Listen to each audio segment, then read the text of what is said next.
I travel part-time with Bill Gaither, who is a legend in contemporary Christian music.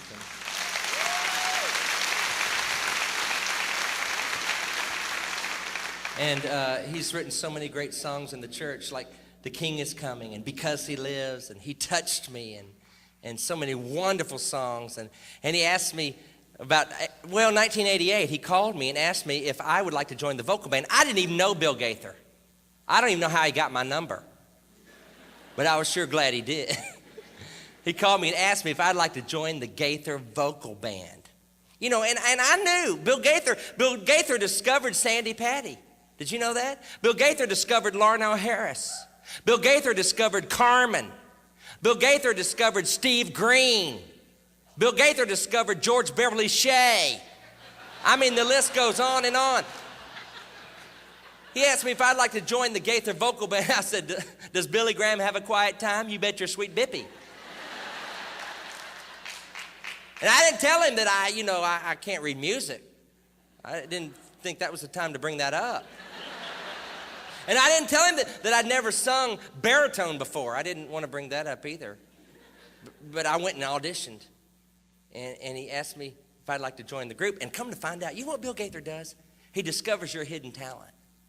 He does. Like when he found Sandy Patty, she was a bass. Bill said, if you hit a few high notes, you might really go somewhere. And when he found Larnell Harris, he was white.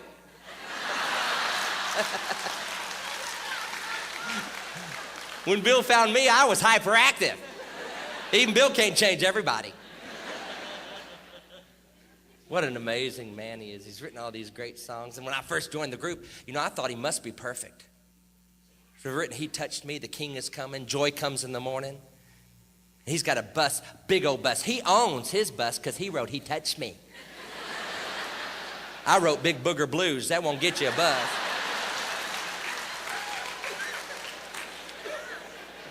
No, I didn't really write Big Booger Blues, but I would have if I'd have thought of it.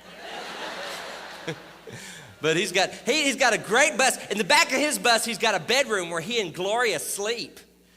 While the rest of us are in bunks piled on top of each other, they've got a bedroom because he wrote He Touched Me. And they got two beds back there, kind of a Ricky and Lucy thing going on, if you ask me. But you didn't hear that from me.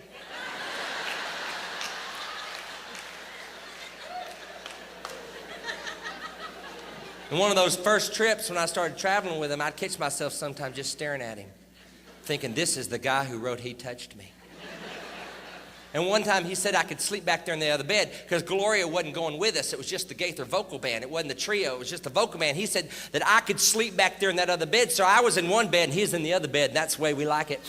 And I went to bed first. I woke up about 2 in the morning and looked over in Bill's bed and thought he wasn't there because all I saw was a pile of pillows in his bed.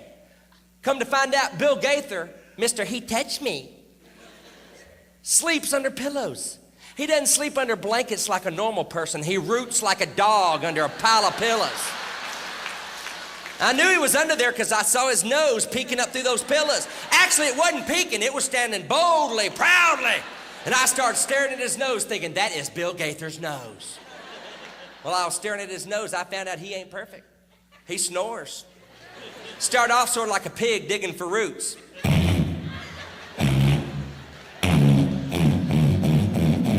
Didn't stop there. It went on to the sound of a freight train hitting a bridge at about 90 miles an hour.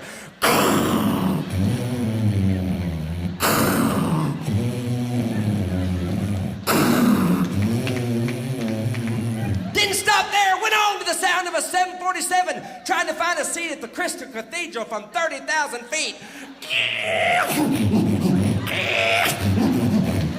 And I wouldn't even mind that as long as you keep a rhythm going. Yeah, he may have written The King Is Coming, but folks, when the king does come, you better pray Bill isn't asleep. Because we'll never hear Gabriel blowing his horn if Bill's blowing his.